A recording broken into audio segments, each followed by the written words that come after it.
Bienvenidos una semana más a Outliers.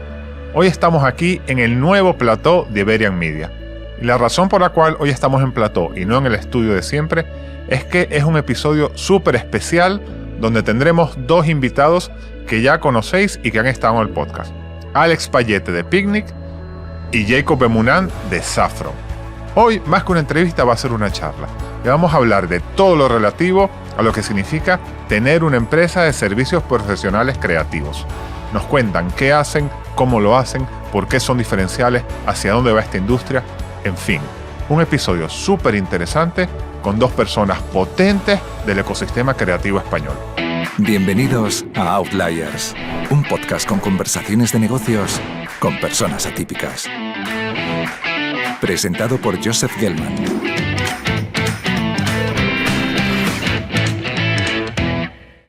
¿Qué tal, Jacob? ¿Cómo estás? Aquí andamos, muy bien, aquí acabando el año, unas ganas de que llegue el fin. Bueno, no, la verdad que no muchas ganas de que llegue el fin, porque todo el mundo piensa que el mundo se acaba el 31 de diciembre y la verdad que no se acaba el 31 de diciembre, es todo artificial. Pero muy bien, gracias a Dios. El 1 de enero hay que empezar a facturar otra vez. Otra vez, hay que levantar la verja y empezar a facturar. Muy bien. Alex, bienvenido tú también. Muchas gracias, es un placer hablar contigo siempre y al lado del maestro, mucho más. Maestro, por Dios. Te han puesto más canas todavía aquí con la palabra. Bueno, oye, los dos ya habéis estado en el podcast, pero por si hay alguien que no escuchó vuestros podcasts, que dejaremos el link en las notas, contadme rápidamente a qué os dedicáis. Alex, o empieza tú. No, alfabéticamente. Venga. Bueno, pues yo he estado muchos años trabajando en publicidad y hace más de 10 años decidí lanzar mi propia consultora que se llama Picnic y es una consultora estratégica muy enfocada en ayudar a las compañías a redescubrir su propósito y accionarlo de manera coherente. Y nada, pues nos dedicamos a eso. Somos poquitos y Picnic se llama Picnic porque es un modelo basado en la colaboración y solo trabajamos por proyecto. Entonces cada proyecto es como un picnic y estamos frente al retiro. Maravilloso. Muy bien. ¿Y Jacob, tú qué haces? Y yo, después de trabajar en estrategia y se me ocurrió caer en la tentación del mundo de la marca y me fui a Londres a trabajar en una consultora grande muy importante, de marca muy importante. Y su fundador, cuando decidió vender la compañía a Omnicom, pues juntos dijimos, ¿y por qué no lo hacemos juntos nosotros independientemente? Y Saffron nace hace 24 años, somos una consultora de marca que nos lo pasamos genuinamente bien ayudando a nuestros clientes a descubrir lo que les hace único y especiales. Muy bien, entonces tú tienes una consultora de propósito y tú tienes una consultora de marca. Entonces una pregunta para ti, Alex. ¿Cómo es lo que tú haces diferente de lo que hace una agencia de publicidad?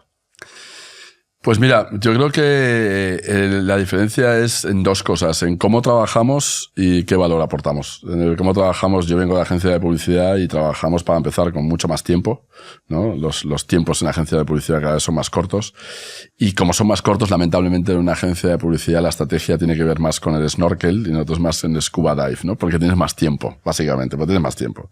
Y al tener más tiempo te puedes meter más en los problemas de negocio de la compañía. Entonces nosotros nos dedicamos a, primero, no tenemos un formato predefinido de la solución, es decir, nosotros no vamos ya con una idea preconcebida de cómo se va a solucionar esto. Como dicen los americanos, si eres un martillo solo ves clavos, ¿no? Nosotros nos enfocamos en el problema independientemente de cuál va a ser el formato de la solución.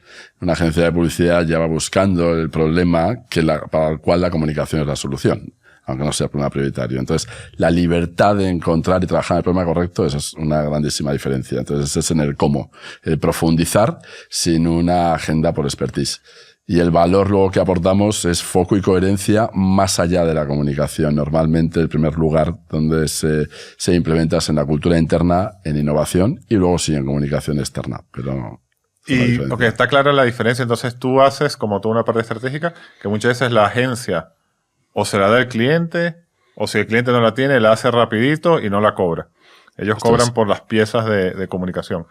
¿Cómo es el modelo de negocio diferente en tu caso que una agencia?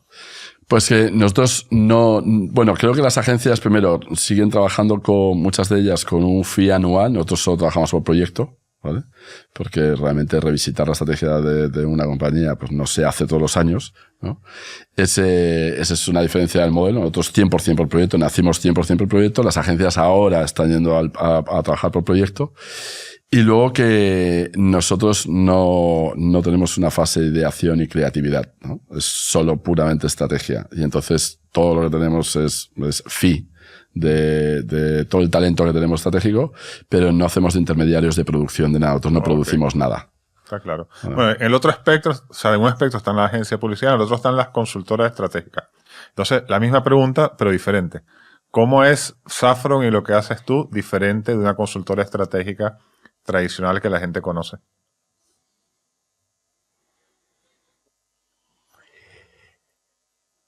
Para empezar, somos mucho más divertidos que una agencia de una consultora estratégica. Y nuestras presentaciones no pasan el filtro de el peso. Es decir, pueden haber presentaciones de 20 diapositivas que puedan ser tan profundamente relevantes como una de 200 diapositivas. No, pero ahora en serio y quitando y con todo el respeto que hay que tener a los McKinseys y los BCGs y los Bains y los del mundo, que son empresas fabulosas y que aportan muchísimo valor.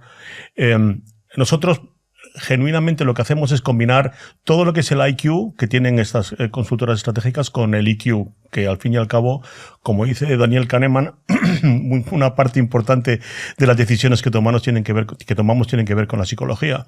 Y a mí me encanta siempre hablar de que somos una constante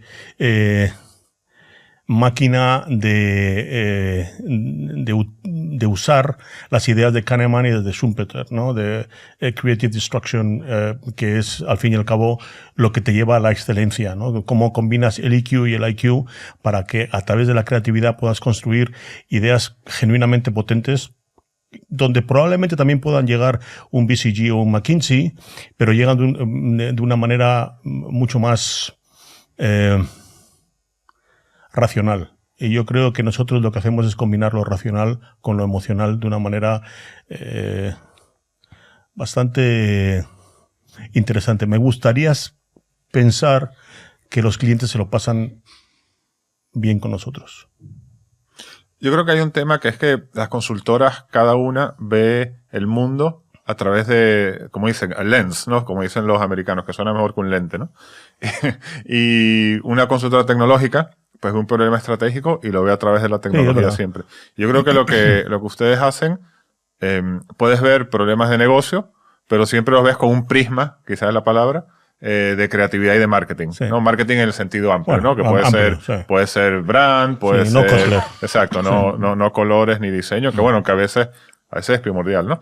Entonces, en ese sentido, ¿cómo es el talento en vuestros negocios? ¿No? Porque yo me imagino aquí, no sé si es gente balanceada, que es de negocio y puede haber creatividad, o si está separado, tenéis estrategas y tenéis creativos. ¿Cómo es el talento en este tipo de negocios? Bueno, nosotros en nuestro caso son todo estrategas, porque nosotros no trabajamos luego en proyectos de identidad, que luego la diferencia con Saffron, ¿no? Que Saffron realmente hace más un end-to-end, ¿no? O sea, realmente llega a visibilizar la estrategia. Nosotros no visibilizamos la estrategia, nos quedamos en lo que es hacer un roadmap estratégico de cómo se puede implementar interna y externamente. Y por eso el talento que tenemos es 100% estratégico, in-house, y luego tenemos colaboradores externos, que os llamamos picnickers, que en muchos casos es un pool de expertos humanistas, ¿no? Tenemos antropólogos, sociólogos, filósofos que nos ayudan a asegurarnos que las verdades sobre las que estamos trabajando de la compañía son culturalmente relevantes y no acabar en algo tremendamente endogámico, ¿no? Y esos perfiles, me ha gustado mucho escuchar lo que decía Jacobo, de que esto es más emocional, ¿no? Que racional de una consultora estratégica. Yo creo que a eso añadiría que es más artesanal que industrial, ¿no? Y creo que eso también lo compartimos, ¿no? Es un trabajo mucho más artesanal, de boutique y de craft, ¿no? Y entonces los perfiles de la gente que trabaja con nosotros es gente con mucha paciencia intelectual, que no tiene prisas por buscar atajos semánticos, ¿no? Y que es capaz de amasar verdades hasta llegar a la esencia de una compañía, ¿no? Y con una curiosidad imparable, y yo creo que la clave es la combinación de curiosidad y rigor. Pero estos estrategas tuyos, pues claro, estrategas hay en todos lados, ¿no? En esencia son diferentes porque vienen de ser practitioners, no sé, en Procter & Gamble, o porque vienen del mundo de la publicidad y se reconvirtieron en estrategas, o qué aptitudes diferentes tienen, o qué background diferentes tienen de un estratega que puede estar en una consultora. Pues mira, son estrategas, han tenido experiencia anterior de estrategas de lo intangible. Y estrategas de lo intangible te lo encuentras o en estrategas de publicidad o estrategas de consultoras de branding. De ahí vienen. Sobre todo las donde hay un fit muy natural es los que vienen de consultoras de branding, donde son gente que no quiere trabajar solo en identidad, sino quiere profundizar en el impacto y dejar a los expertos que hagan identidad. Y los que vienen de publicidad es gente que son estrategas que quieren tener más tiempo para pensar mejor y profundizar más. Esos son los estrategas. Luego los project leaders, los que gestionan los proyectos, que son picnickers, son externos. Estos sí que vienen de Procter, vienen dependiendo de distintas categorías. La mayoría viene de haber trabajado en marketing, y entonces te permite involucrarlos en proyectos que en los que ellos han tenido mucha experiencia en ese sector, ¿no? Pues en automóvil, en seguros, en banca, en gran consumo, etcétera. Y eso sí que viene de marketing. Ellos no gestionan intangibles, ellos gestionan realmente relaciones y proyectos. Como Alicia García, ¿no? Que trabaja contigo. Alicia García, por ejemplo, es un ejemplo fantástico, donde lo bueno de Alicia García es que es tan senior, ¿no? Que tiene esta dualidad. Alicia García, aparte de que tiene la mejor actitud para colaborar del mundo, tiene muchísimo seniority y te puede hacer de directora del proyecto y de toda la estrategia con la misma calidad, ¿no? Con la misma energía. Trabaja conmigo o trabajamos juntos cuando estuve yo un par de años de freelance, así que muy bien. Maravillosa. En tu caso, Jacob, hay algo de esto, pero también algo del otro, ¿no? Claro, hay tú algo sí de tienes, esto, tú sí. tienes diseñadores y diseñadores tengo también. diseñadores, y dentro del mundo del diseño ahora ya todo esto, desde que yo me acuerdo la primera vez que yo entré en Wolf Hollins, el primer día que entré en Wolf Hollins, Wally me lleva a un sótano en la oficina de Londres donde me iba a enseñar algo, estoy hablando de diciembre del 91, enero del 92, me va a enseñar algo absolutamente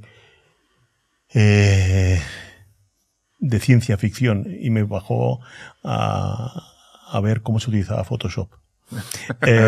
Y entonces, bueno, desde el día de que yo conocí Photoshop, porque yo venía de estrategia pura, ¿no? En KPMG, hasta hoy, pues el mundo del diseño ha evolucionado y hay mucho elementos. Indudablemente, Motion forma parte de nuestro día a día, hay aspectos de AI, que cómo utilizamos AI, inteligencia artificial, perdón, o generación de imágenes por ordenador y todo ese tipo de cosas que ha transformado, ¿no? Lo que era Photoshop, pues pero yo muchas veces se lo cuento a los diseñadores con un poco de nostalgia, ¿no? Porque era maravilloso ver nuestros ojos totalmente abiertos viendo cómo Photoshop hacía esas maravillas. Los mismos ojos se nos plantean ahora mismo cuando vemos lo que herramientas de inteligencia artificial te puede ayudar. Pero realmente hay una palabra que ha pronunciado, que ha dicho Alex, que para mí, que ya tampoco entrevisto a tanta gente, pero que conozco a todos los 100 que hacen Saffron, creo que es un denominador común y es la curiosidad. Alguien, muchas veces a mí me preguntan, pero alguien que haya estudiado business o haya estudiado ingeniería o haya estudiado psicología o haya estudiado... yo siempre digo all of the above, pero lo más importante es que sea curioso, que esté viajado, que tenga ganas por entender qué es lo que pasa en el mundo hoy. A mí hay un test que se ríen de mí, ya yo soy como el viejo del lugar, y me dicen que es el test de Jacob, el Jacob test. Y el test de Jacob es, y me dicen, esta persona, este candidato pasaría al Jacob test o no pasaría. El Jacob test es que suponte que tenemos que ir este candidato y yo a una reunión con un cliente en una ciudad poco apetecible, ¿no? No una ciudad, no París o Londres o Estambul, bueno, no, pero menos. Una ciudad perdida, Minsk. Dallas Fort Worth. O Dallas. Yo fui una vez a Fort Worth y le mandó, puse una foto en LinkedIn y dije, para que todos los que decís que yo siempre estoy yendo a San Francisco y a Tokio, mirá dónde estoy. Mira dónde estoy ahora mismo, pues eso. Pues imagínate que estás en un país, en una ciudad así muy poco apetecible y que cae, bueno, en Dallas sería más complicado, pero una tormenta de nieve que te bloquea y que no puedes salir de esa ciudad y te tienes que quedar bloqueado 3 días, ¿no? Y eso me ha pasado en Estambul. Pero Estambul es una ciudad maravillosa, pero me ha pasado. Y es, ¿cómo reaccionaría Jacob? qué pereza. Ante el escenario tener que estar con esta persona. Exactamente. Qué pereza, me tengo que quedar con este tío 3 días, qué coñazo. O, joder, que de puta madre, voy a poder tener conversaciones interesantes porque conoce cosas que yo no conozco, o ha leído libros que yo no he leído, o no sé. Para mí eso es fundamental. Lógicamente, cuando éramos menos, pues era más fácil que todo el mundo cumpliera el test de Jacob. Sí. Ahora es más difícil porque a veces hace falta un talento muy específico para alguna cosa muy específica y le tienes ahí porque no hace falta que... Pero para mí la curiosidad es lo más importante. Obviamente hay que tener una cierta capacidad analítica para poder leer entre líneas y debajo de la piel del cliente, especialmente el equipo de estrategia. Pero los diseñadores nuestros, yo creo que tienen una virtud y es que no empiezan a trabajar, no pueden empezar a trabajar hasta que algún concepto estratégico, algún concepto de propósito, algún concepto de cuál es la idea que realmente queremos encapsular esté definida. O sea, nuestros consultores no son diseñadores gráficos al uso, son diseñadores de marca, y una marca es algo más complejo que desde el punto de vista técnico, porque tiene que vivir en muchísimos puntos de contacto que un dibujito a lo mejor no es fácil de cumplirlo, y luego porque al fin y al cabo una marca es la promesa de una experiencia, y esa experiencia la tienes que vivir y la tienes que articular de alguna manera, ¿no? Y ahí donde la belleza del trabajo, la magia, más que la magia del trabajo nuestro es como los estrategas y los diseñadores se unen para hacer que esa experiencia se pueda entregar, se pueda hacer realidad de una manera que funcione. Y para eso hace falta un perfil. A mí me encantaría que nuestros clientes nos permitieran tener el tiempo del que disfruta, o que dice Alex que disfruta.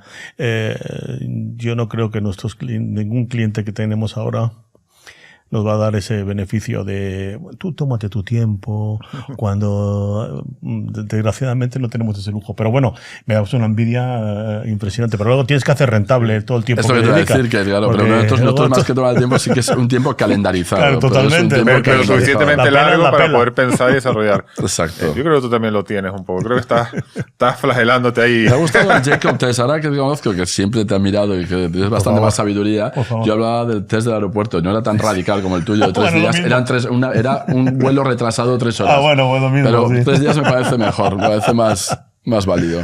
Eso nos pasó, cayó una tormenta de nieve en Estambul, y Estambul es una ciudad donde suele nevar en invierno, pero no cae esa barbaridad, ese paquete. Sí. Y no está preparada, entonces tarda tiempo en que la nieve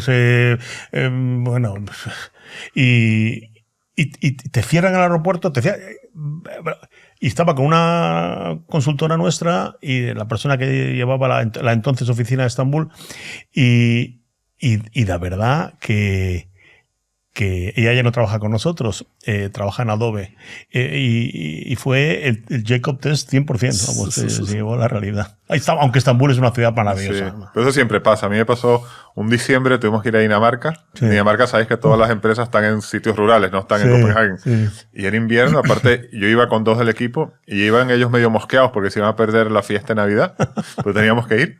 Y llegamos al hotel y solo hay 2 habitaciones, éramos 3. Entonces ellos dicen, bueno, tú te vas a una. Le digo, no. Vamos a hacerlo a suerte. Y salió a suerte. Y salió que yo me iba con uno de los a mi habitación. Y bueno, pasamos el test, la verdad. Claro. Tomamos fotos y todo. Y la mandamos a toda la compañía que estábamos ahí en 2 camas con el invierno.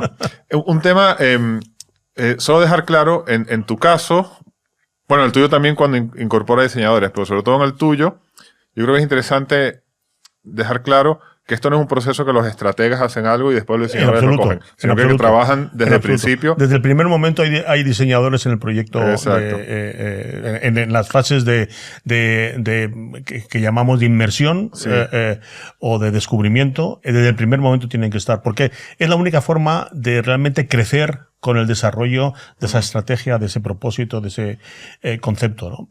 No puede ser una carrera de relevos donde yo acabo este primer lap y te entrego el relevo. Que así era antes y por eso salían mal los proyectos. Efectivamente. Así era antes y lamentablemente se hacían de relevos, incluso con otros partners, siempre se dejaba espacio a retarlo y a reinventarlo y se desviaban 2 grados, pero al cabo de un año esos 2 grados eran 20 grados y no tenían nada que ver con... Entonces yo creo que esa necesidad de que todo fluya de manera orgánica es clave, sobre todo porque al final estamos en el negocio de la creación de sentido, ¿no? Y el sentido va floreciendo poco a poco. Sí. Entonces, si no has sido parte de ver cómo ha ido floreciendo el sentido, pues te has perdido y no puedes meterte a ver una serie en la temporada 3. Sí. Porque entonces no te has enterado de nada. No te has enterado de nada. ¿No? Es como ver una película en el minuto 47, te has perdido la mitad de... Sí. Aquí hay un tema mientras hablabais los dos que yo pensaba, ¿no? Porque habéis hablado mucho de cómo es vuestra gente y es un poco la oferta de vuestra gente a vuestros clientes. Sin embargo, este perfil que mencionáis, ahora aquí todo el que escucha esto se va a meter en LinkedIn, arrobados a todo el personal, ¿no? Por mí, vamos. Entonces eso me lleva a la pregunta es, ¿por qué esta gente tan, yo diría que es así, como dicen los americanos, interested and interesting, ¿no? Que podría trabajar en muchos sitios donde hay recursos para hacer un poco jaulas de oro. ¿Por qué eligen trabajar en vuestros entornos, ¿no? En vuestras compañías? Bueno, en mi caso yo creo que hay un elemento de la cultura de Safran que me gustaría pensar que funciona como un imán o como una especie de pegamento.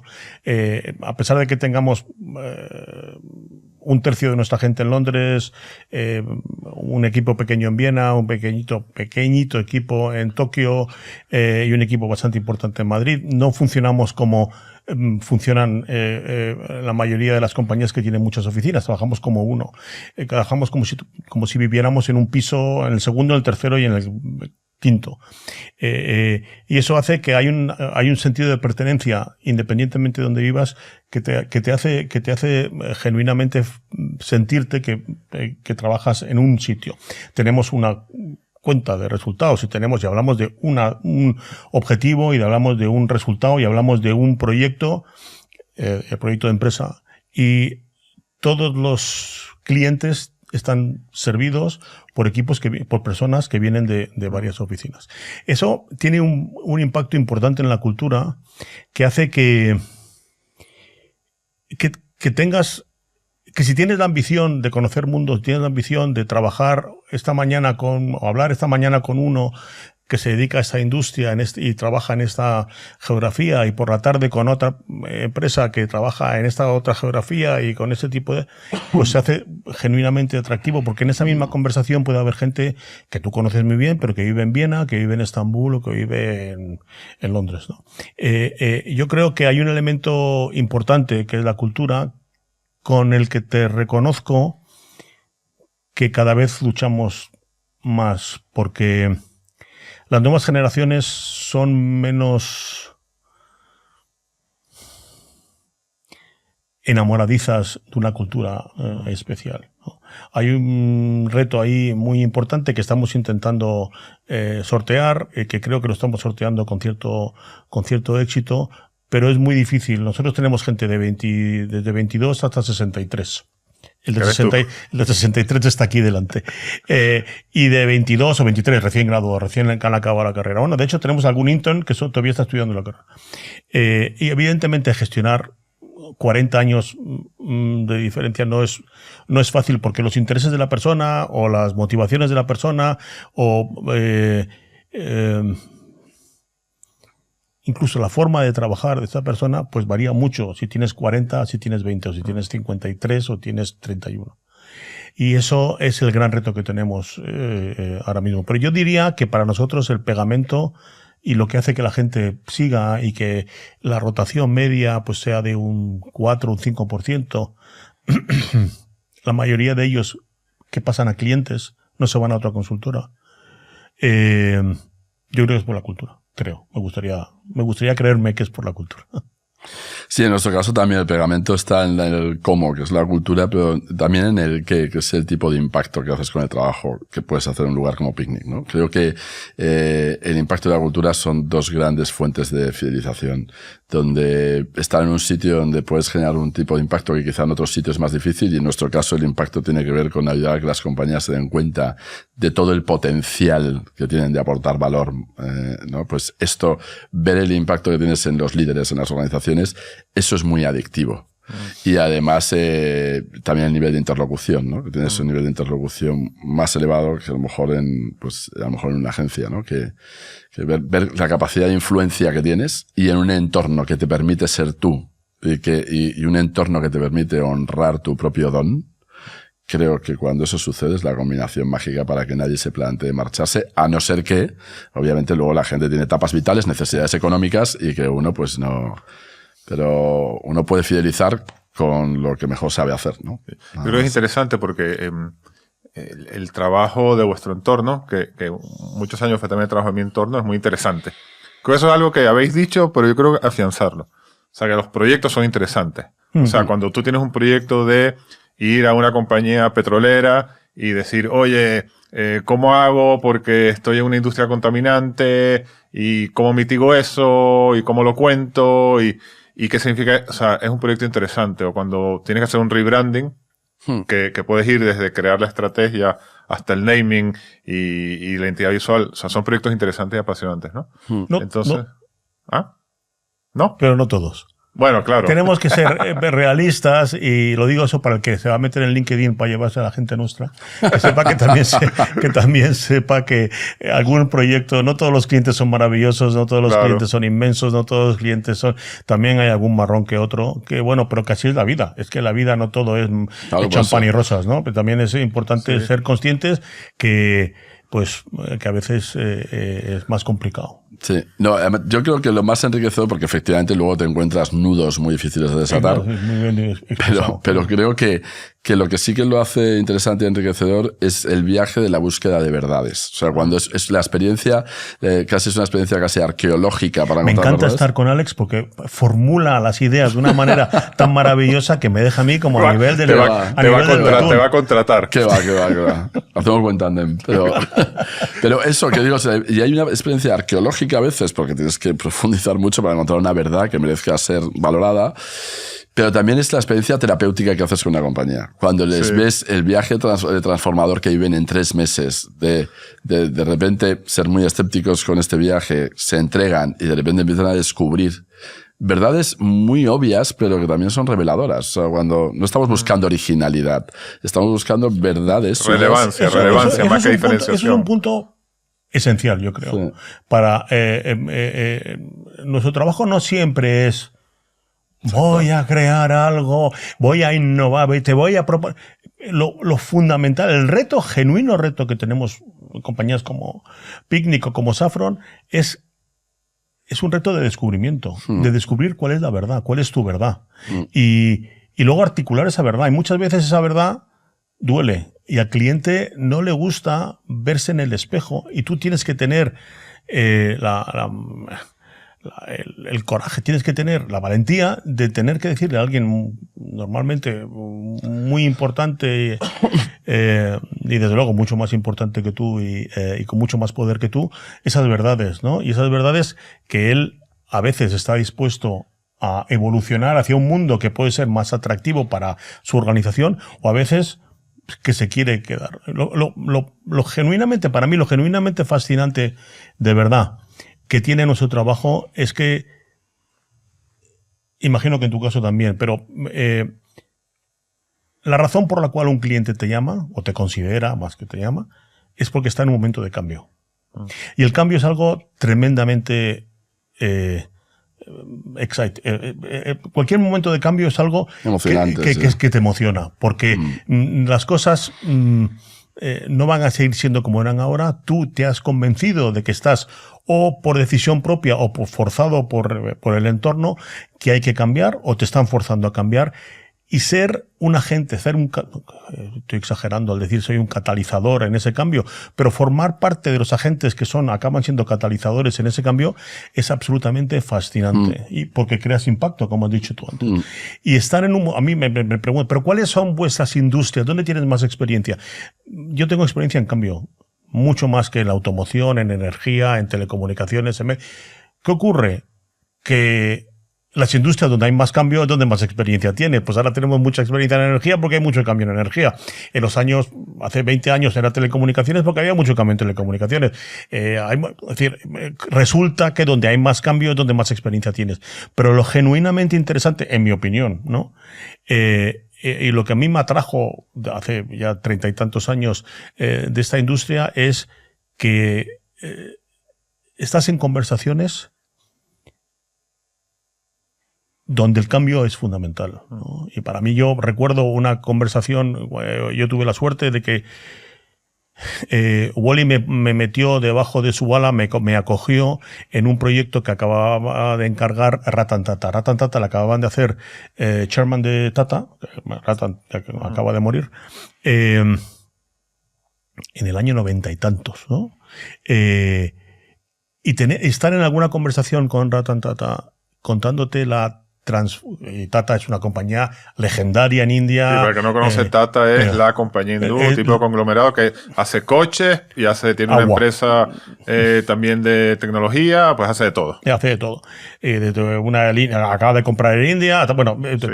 Dueños de Jaguar, que acaba de hacer rebranding de esto no vamos a hablar podemos aquí. hablar de aquí. Porque nos vamos a desviar. Nos vamos a desviar, efectivamente. Entonces, tener la suerte de tener conversaciones con personas así de interesantes sobre lo que es el cambio y lo que el cambio va a significar para tu organización, para mí es único. Pues yo creo que hay un tema, siendo un poco más cerebro izquierdo en lo que vosotros estáis diciendo, que es que vuestro negocio permite o está como un círculo virtuoso. Y yo creo que ese círculo virtuoso empieza por cobrar fees altos. Me voy a explicar por qué. Pues si tú cobras fees altos, puedes tener equipos potentes como los que vosotros comentáis. Tienes equipos potentes, puedes hacer proyectos como los que decía Alex, que se pueden tomar el tiempo de pensar. Y eso te hace que esos proyectos sean importantes y que te lleven a hablar con esta persona en Tata, ¿no? Sí. Entonces, yo creo que eso es algo, cuando yo pienso en el mundo de la comunicación, es un poco algo que se ha perdido, ¿no? Porque han ido apretando mucho los fees los clientes. Se ha comoditizado. Y entonces se ha comoditizado y ya no tienes esas posibilidades y por ende no llegas. Bueno, empezaste a hablar de Tata. Contadnos cada uno un proyecto así de los buenos, que ilustren. En toda esta primera parte hemos un poco descrito Dale tú, luego yo cuento vuestra industria y lo que hacéis. Venga. Después vamos a entrar en otros temas más de futuro y más de negocio, pero cuéntame. Para contarte el proyecto, para contextualizarlo, me gustaría construir lo que está diciendo Jacob del cambio, porque creo que todos los proyectos que hacemos efectivamente llegan en momentos de cambio corporativo donde una compañía necesita más lucidez. Y creo que la esencia también del cambio es comprometerse con la renuncia. No se puede cambiar sin renunciar. Efectivamente. ¿No? Y creo que la renuncia, que es la esencia de la estrategia, creo que se renuncia con más convicción cuando se hace desde tu verdad. Entonces, por eso creo que cuánto te importa este cambio y cuánto lo quieres hacer de bien es lo que define cuánto vas a invertir. Pero para eso tienes que hablar con el CEO.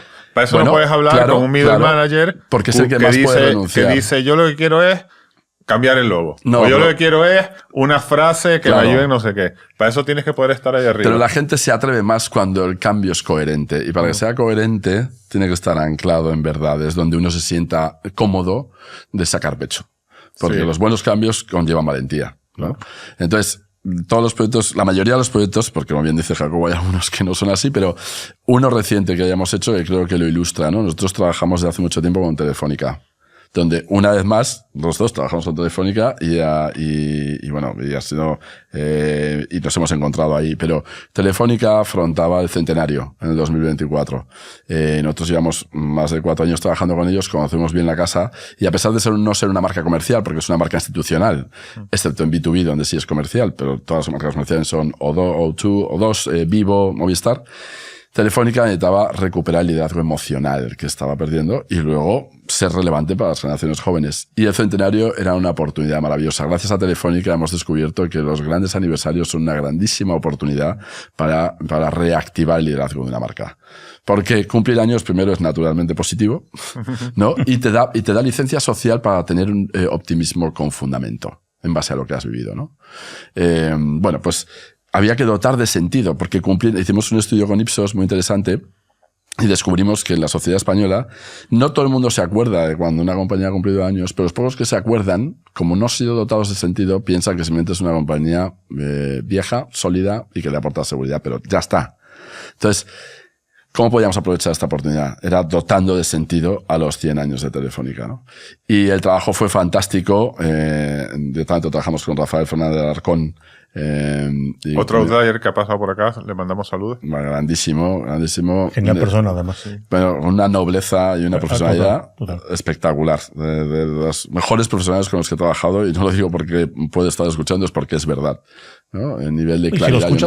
Se lo escucha mejor, pero... Oye, eso tienes que escucharlo porque te he mencionado. No, pero este al menos escúchalo. No, pero como sobre todo cómo trata a los equipos, tanto de arriba como de abajo, es espectacular. Y luego tiene equipazo con Víctor Aguado y demás.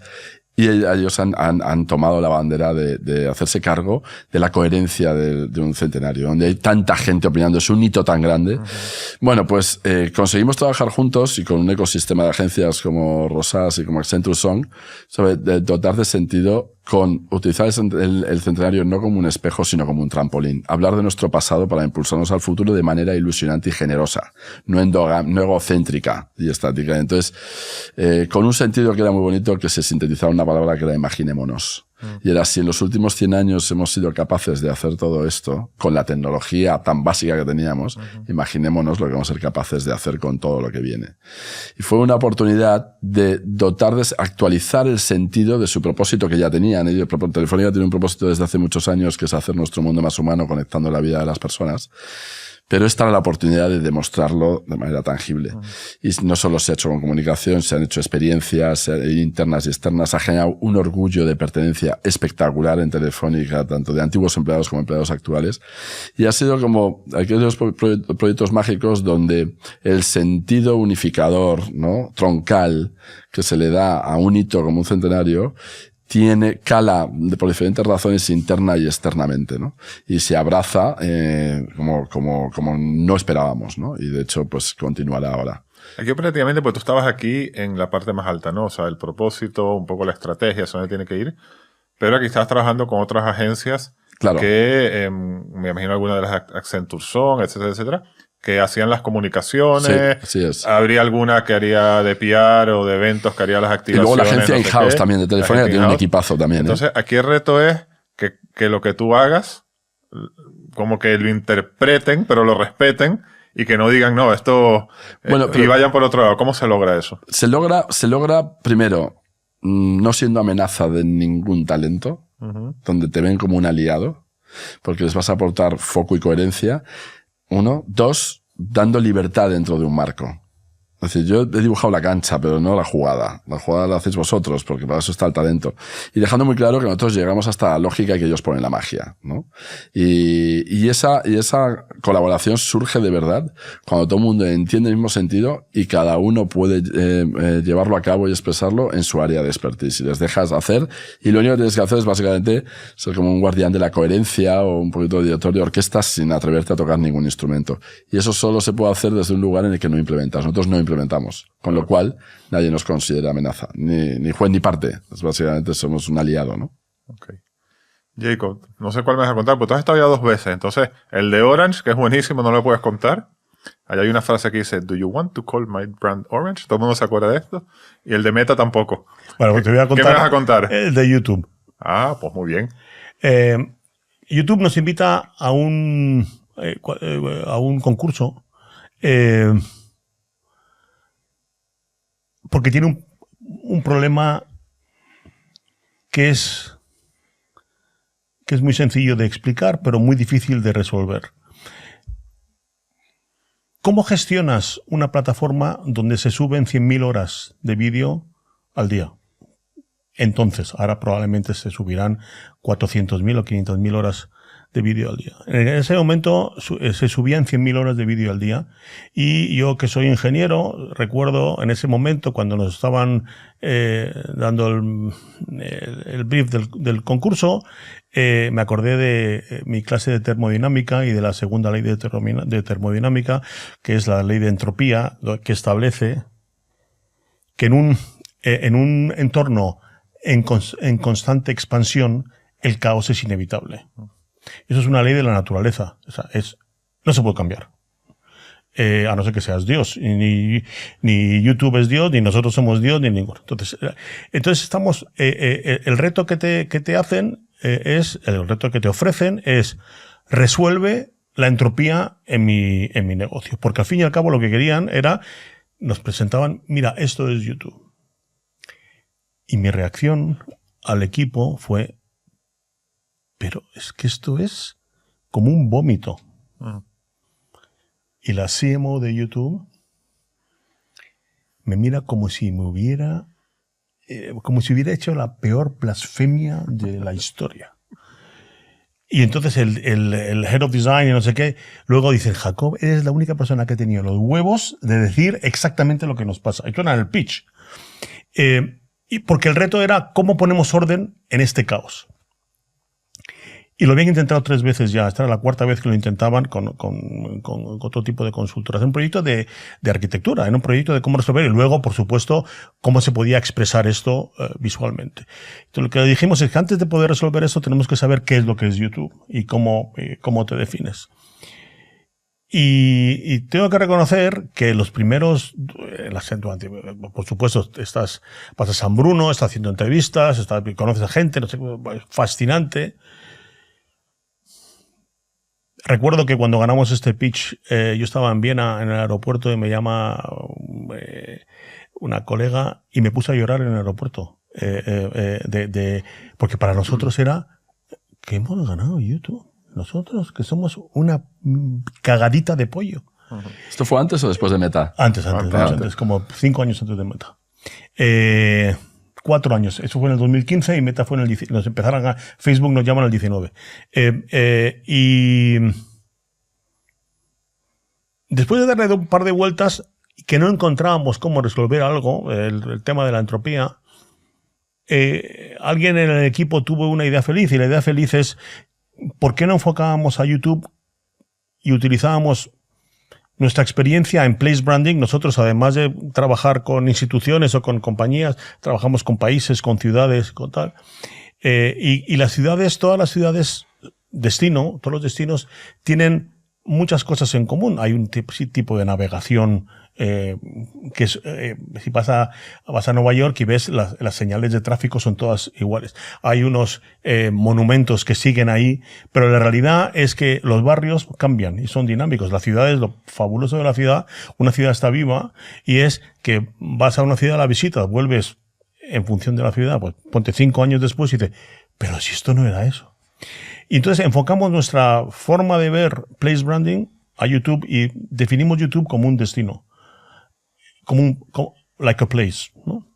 Y es donde la gente va a por algo. Y en ese sitio donde la gente va, en ese destino, tiene que haber una navegación que se mantiene siempre, tiene que haber una forma de gobernarse que se mantiene siempre.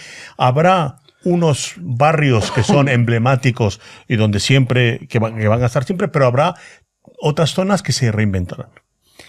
Y la belleza del trabajo fue que, según fuimos avanzando, veíamos que este enfoque les funcionaba y nos funcionaba. Íbamos descubriendo, y luego cómo articular, por ejemplo, YouTube era la propietaria del play button. Y no se habían dado cuenta que el play button, que es un símbolo universal, era ellos se habían apropiado. Era un activo que no quiero ser. Y daba exactamente igual, porque luego veías cómo lo interpretaba mucha gente, y lo podía interpretar como quisiera, pero todo el mundo sabía que era YouTube. Entonces, luego pues desarrollamos toda la expresión visual, toda la arquitectura, todas las submarcas, todo eso.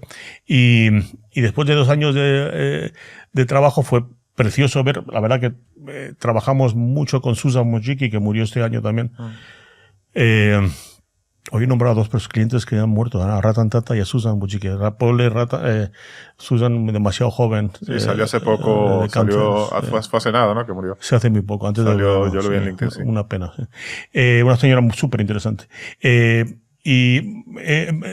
Genuinamente aquí lo que vimos es cómo cuando uníamos a gente de client services, gente de estrategia, gente de diseño, que nos dábamos cuenta que nos estábamos dando contra una pared, porque utilizando las técnicas convencionales o los métodos convencionales, tuvimos que ir al craft. Y el craft era, oye, ¿y si sacamos un poco de artesanía en el sentido de, si sacamos alguna idea de otra forma de hacer marca, como son los destinos, porque los destinos son muy, muy distintos a una organización, y se nos fue como toda la nube que había delante, toda la niebla, se fue levantando el día y empezamos a ver la luz, en el sentido figurado obviamente de la palabra, y cómo luego se desarrollaron 3 rutas espectaculares para transformar YouTube, de las cuales pues quedó una cuarta, y la cuarta es pues una evolución más convencional de lo que es, pero muy, muy robusta, que sigue 10 años después de haber hecho el trabajo. Qué bonito caso de reencuadre, ¿no? Porque cuando reencuadras algo, de repente utilizas miradas de otros sectores y los traes a este sector, y es que eso es mágico. Delicia. Cuando pasa eso es mágico. Es interesante, porque aquí puedes decir al cliente, tenemos que cambiar tu frame of reference, ¿no? Claro. Sí, total. Tú no eres ya una compañía, tú eres un destino. Que es verdad que es un destino. Es un destino. Muy bien. Oye, para ir, hemos hecho toda esta parte súper inspiracional, los agradezco. Quiero, de forma más rápida y concreta, hablar un poco más de negocio, ¿no? Entonces, ¿cuáles son las palancas de este negocio? O sea, para triunfar en servicios profesionales creativos, que así, a grandes rasgos es lo que vosotros estáis, ¿qué hay que hacer? ¿Qué es lo primordial? ¿Cuáles son esas palancas que hay que activar para que te vaya bien? Bueno, en nuestro caso, al trabajar solo por proyecto, creo que hay 2 palancas que cuidamos mucho, que son cultivar la confianza y la reputación. Y la confianza de los que ya te conocen, para que seas esa especie de trusted advisor para determinado tipo de problemas, ¿no? Y creo que eso, como digo, te lo da el hecho de no ser experto en un formato predefinido de la solución, sino en un tipo de problemas. Y una vez que ya estás dentro de una compañía y has generado ese clima de confianza, pues no abusar de ella tampoco. No abusar de la confianza y poder identificar aquellos proyectos en los que, una vez que ya estás dentro, en los que realmente puedes aportar valor y en los que no pintas nada, ¿no? Nosotros decimos que somos orgullosamente incompletos. Cuando vas, los clientes huelen la desesperación, ¿no? Sí. Y cuando no la tienes, pues no. Y luego la reputación es importantísima, no solo de cara a prospects, a potenciales clientes, sino de cara a atraer el mejor talento. Y que la mejor gente quiera trabajar contigo. Y eso es fundamental. Y la reputación hay que protegerla. Y hay que protegerla no diciendo que sí a cualquier proyecto, y asegurándote que las cosas bonitas que haces son conocidas y posteriormente reconocidas, ¿no? Interesante, porque estas son las palancas de los negocios de consultoría tradicional buenos, ¿no? Sí, lo que pasa es que en vez de buscar, sí, pero en vez de buscar la eficiencia, nosotros buscamos la efectividad. Muy bien. No es eficiencia industrial, es efectividad artesanal. ¿Y tú no has tenido la tentación de irte más aguas abajo en el proceso creativo? Absolutamente. Y además es que dejamos tanto dinero en la mesa, como dice Maradona. Maradona tenía una frase maravillosa. Maradona era un gran poeta y decía que a veces, lo decía mi ex socio Fernando Vega Olmos, con el que fundamos Pinic, y del que aprendí muchísimo, me enseñaba muchísimas cosas. Una de ellas fue estas joyas. Maradona decía que a veces siento que se me escapa la tortuga. Y eso es lo que sucede. Nosotros, podíamos bajar al end-to-end. Pero para nosotros no es bajar porque sea un downgrade, sino es a la implementación, a la calle, y lo que hemos aprendido es que cuanto más bajábamos sucedían 2 cosas. 1, perdíamos imparcialidad, ¿vale? En la recomendación estratégica, porque perdíamos imparcialidad. Y 2, el nivel de influencia bajaba. Creo que cuanto más cerca estás de la implementación, ¿no? Más tarde llegas en la cadena de decisión. Ya se han decidido ciertas cosas que, aunque tú las cambiarías, ya no hay tiempo ni margen de cambio. Entonces, estamos dejando mucho dinero en la mesa y mucho negocio por no estar en la implementación, pero creo que eso nos mantiene enfocados en lo que realmente aportamos valor. Pero es un modelo diferente, porque tú sí tienes... De hecho, yo creo que tú más subiste, ¿no? O sea, tú fuiste que es más complicado, me parece a mí. Tú eras una empresa muy creativa y has ido yendo a la estrategia. Sí. ¿Cuáles son las palancas de tu negocio? Las personas... Es decir, el problema o la belleza de nuestro negocio es que nuestros activos tienen piernas. Y el grandísimo reto que tenemos es hasta qué punto puedes atraer al mejor talento y hasta qué punto haces que ese mejor talento no se te vaya. Claro, porque que hagan uso de sus piernas. En un primer momento, cuando se te abre la puerta, es relativamente fácil, vamos a decir, 1 de cada 3. ¿Vale? No estoy diciendo que 100% de las veces que te abren la puerta sales con el cliente. Pero si consigues que se te abra la puerta 1 de cada 3 veces,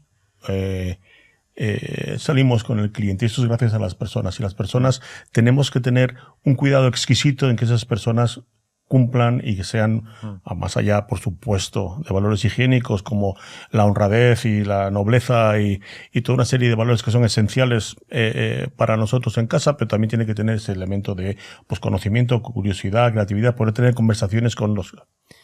Pero claro, el tema y el reto fundamental es cómo consigues que te abran la puerta. Entonces, inevitablemente o cómo consigues que te inviten o que te señalen dónde está la puerta, ¿no? Y esto es un poco un efecto de bola de nieve que inevitablemente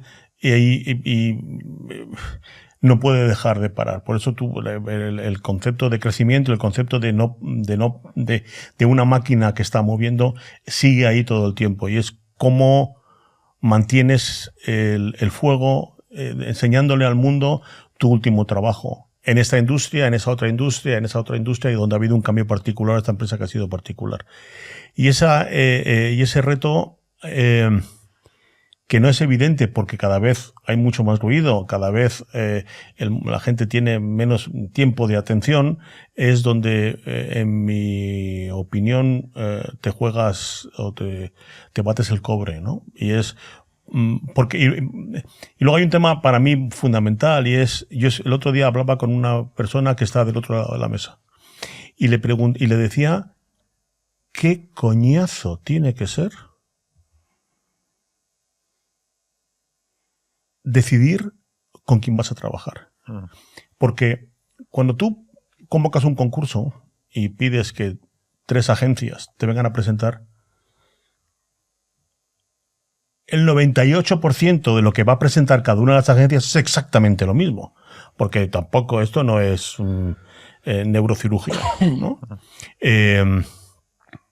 Y probablemente, si hablas con 3 neurocirujanos, probablemente te ofrezcan una solución muy similar para resolverte un problema que tengas en algo que te afecte el sistema nervioso. Por eso yo no entiendo cuando hay concursos donde dicen, vamos a invitar a 10. Bueno, fenomenal, pero vaya ganas de mortificarte y ver 10 veces lo mismo. Y ahí es donde juega un papel esencial las personas y la química y la empatía que puedas tener. Por eso para mí las personas es la palanca fundamental. Porque ese 2% es el que va a hacer que seamos diferentes o que seamos más auténticos o más relevantes que otros. Hay veces que no ganas porque el cliente quiere más músculo, quiere que evidentemente hay compañías que son parte de grupos muy importantes que tienen mucho más músculo, quieren que seas parte de un grupo porque luego tienen también la agencia de publicidad, la agencia de relaciones públicas, la agencia de research y la gente no sé qué, dentro de la casa, o no, ¿no? Y yo veo, para mí las personas es el elemento esencial para todo. Muy bien. Pues nada. Perdón. No, me da mucha... Mira, yo conozco mucho el trabajo de Jacob desde el principio y cuando he dicho maestro no decía de broma, es verdad, porque he aprendido mucho de su equipo, pero es que además me da mucha envidia una cosa, que es que el resultado de su trabajo se ve. directamente. Ya, esa es la Claro, suerte, el tuyo esa es la menos, suerte que tenemos. claro. Y el nuestro cuesta que se vea. En nuestro trabajo se siente, pero no se ve. Sí. Se siente en el cambio organizativo y en las Esa es la suerte que tenemos, que nuestro cambio se ve. Y yo voy a echar gasolina en una gasolinera que yo he visto en un ordenador. Claro, Sí. claro. Y eso es muy bonito, es muy bonito. Bueno, en Prophet pensábamos igual que tú. No queríamos hacer diseño porque teníamos unos fees muy altos, márgenes muy altos, pensamos que nos iba a erosionar. Y hacíamos lo mismo, seleccionábamos a Interbrand, Claro. a Brand Union, a Pentagram, pero al final nos tiramos y funcionó bien. Y después evolucionó, Retail Design, etc.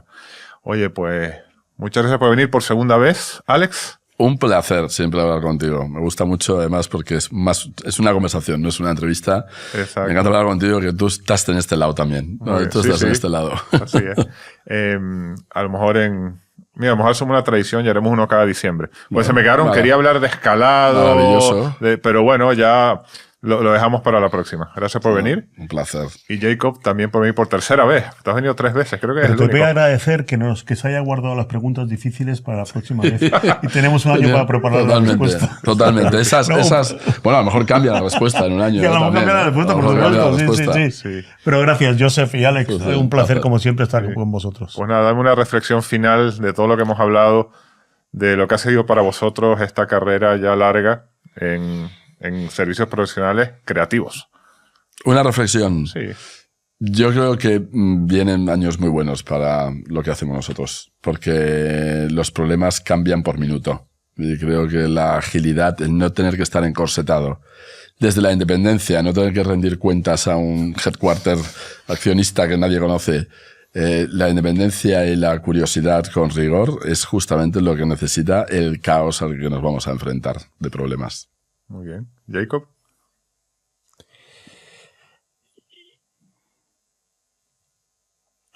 Si hay una palabra que he repetido más veces, la palabra que he repetido más veces desde el año 2020 es la palabra incertidumbre. Y estoy hasta las narices de decir uncertainty, uncertain, porque genuinamente uncertainty no es algo que tiene que ocurrir ahora mismo por la pandemia o por la guerra de Ucrania o por la guerra en Israel o por la incertidumbre. El ser humano ha convivido con la incertidumbre desde que existe, porque el futuro no existe. El futuro no existe. Y lo hacemos todos cada día y podemos influir de alguna manera, más o menos. Y estoy de acuerdo con Alex que yo no sé si vienen momentos buenos, pero yo, que soy una persona muy positiva, me lo creo. Y me creo que aunque seguiré utilizando la palabra incertidumbre porque me viene muy bien cuando tengo que negociar subidas Cuando tienes que vender certidumbre. salariales. Claro, cuando tienes que vender certidumbre te viene Pero muy no bien. lo digas acá porque no puedo usarlo más. Cuando No. tienes que vender seguridad. parte no la vamos a perfecto. editar. Cuando tengo que te vender seguridad. Perfecto. Pero yo, que soy una persona muy positiva, creo que el futuro, siempre que siga habiendo gente grande, gente con ganas y gente con ambición, el futuro está ahí para cogerle y hacer cosas grandes. Y estoy de acuerdo contigo, Alex, que lo vamos a hacer.